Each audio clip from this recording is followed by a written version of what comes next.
Les dirigeants ouest-africains qui combattent le terrorisme ne peuvent pas caresser les terroristes. C'est dommage, hein. On ne peut pas caresser un terroriste. C'est quelqu'un qui vient vous tuer. Donc vous devez avoir un système de défense pour l'éliminer avant qu'il vous élimine. Mais sur le terrain de la pensée, et on en parlera, on a des terroristes de la pensée.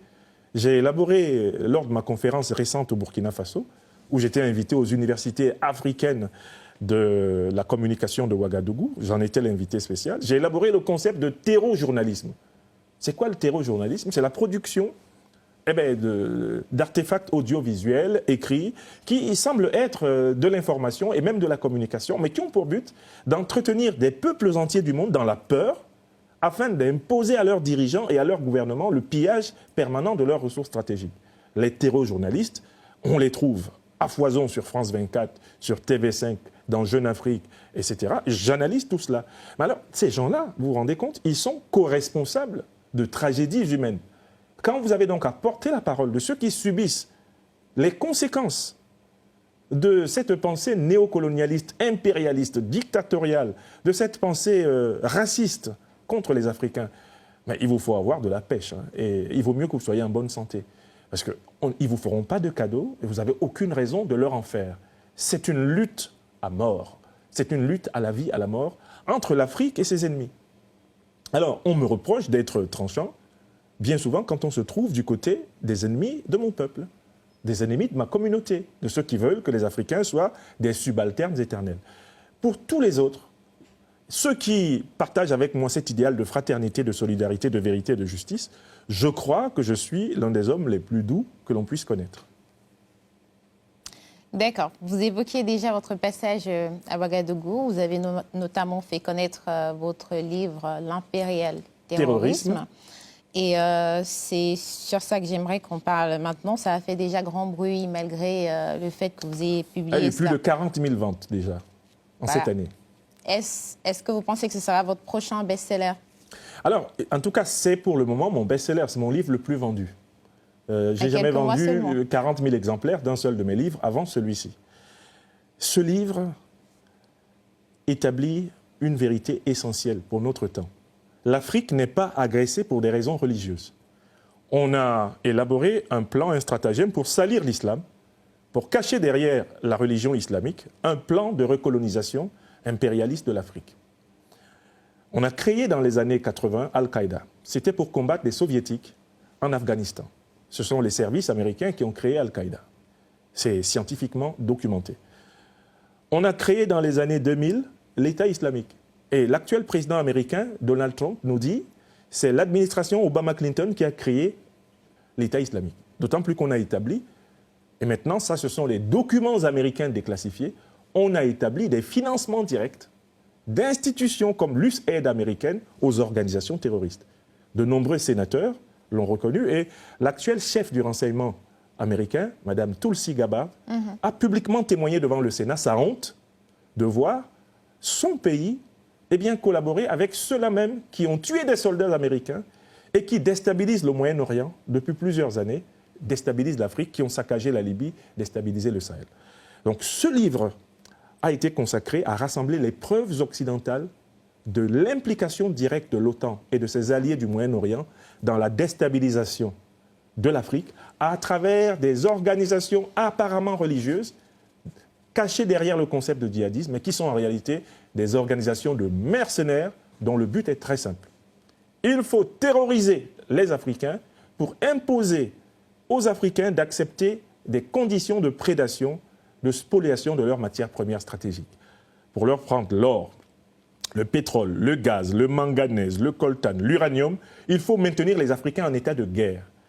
Et en leur proposant de l'aide dans la lutte antiterroriste, on en profite pour les réoccuper militairement.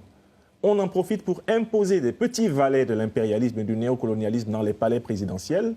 Et on en profite pour remettre les multinationales occidentales et moyen-orientales sur tout le continent et ainsi s'assurer que les matières premières stratégiques dont ce continent regorge vont alimenter ad vitam aeternam l'économie du Grand Nord. Et donc, dans le livre, je n'ai rassemblé que des preuves américaines officielles, des preuves européennes officielles, des preuves françaises officielles. L'avantage du livre, c'est que j'y applique la méthode de l'art de manger mon piment dans la bouche de l'ennemi.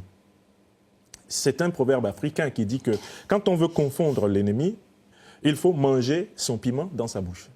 Okay. Métaphoriquement, ça veut dire qu'il faut lui faire dire lui-même ce qu'il accuse. Et en effet, ce sont les documents officiels américains, déclassifiés par l'administration de Trump, à travers d'ailleurs Madame Tulsi Gabbard et le milliardaire détenteur de X Twitter, Elon Musk. Ce sont ces documents qui sont cités. Ce sont les documents de France 24, reconnaissant que la France est le premier financier par la méthode des rançons des djihadistes au Sahel. Ce sont les documents de l'Union européenne documentant la naissance d'Al-Qaïda et de l'État islamique, les documents officiels américains. Ce sont les documents de Wikileaks, le fameux scandale avec Julian Assange, où on retrouve les mails de Mme Hillary Clinton avec son conseiller Sidney Blumenthal, qui explique qu'il faut tuer Kadhafi, il faut détruire la Libye parce que Kadhafi risque de détrôner le dollar, détrôner l'euro et détrôner le franc CFA. On retrouve les conversations directes entre Lavrov et Fabius en 2013, où Lavrov, ministre russe des Affaires étrangères, fait remarquer à Fabius « Mais écoutez, vous nous demandez de ne pas faire veto à votre intervention, on est en 2013 au Mali, mais vous vous préparez à combattre, mon cher Laurent Fabius, ici au Mali, les terroristes que vous avez armés là-bas en Libye. » Et la réponse de Laurent Fabius, c'est la vie. On retrouve toutes ces preuves qui mettent à bas le narratif d'un soi-disant djihadisme, d'une soi-disant guerre religieuse, de musulmans qui voudraient forcer des populations musulmanes. Davantage de division en Afrique. Hein. Mais écoutez, on prétend qu'on veut islamiser des musulmans. Le Mali, c'est 80% de musulmans. Le Sahel, c'est 80% de musulmans. Et ce sont les musulmans qui sont attaqués par ces terroristes qui prétendent vouloir leur imposer l'islam.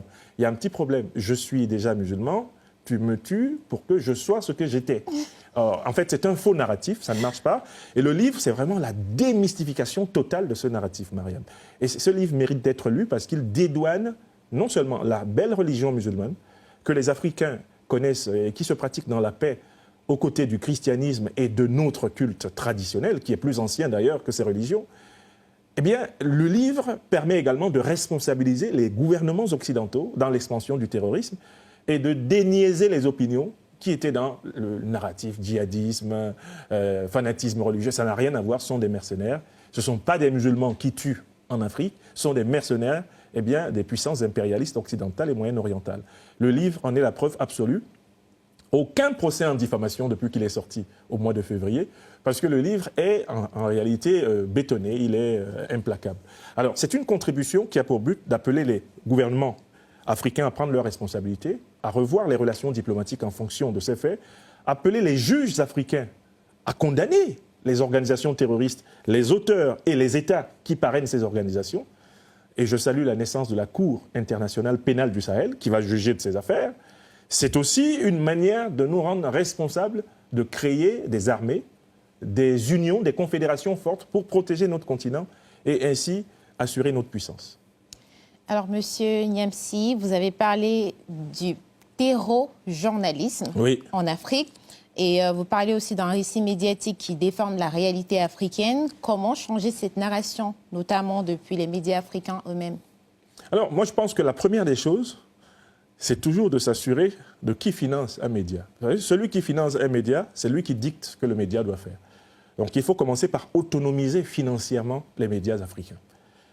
Il faut que ces médias soient soit des médias d'État, donc financés sur les fonds publics, soit qu'ils soient des médias privés, mais dont on sait que ce sont des entrepreneurs locaux sur fonds propres qui les financent. Premier point, s'assurer que nous avons la capacité de financer nos médias.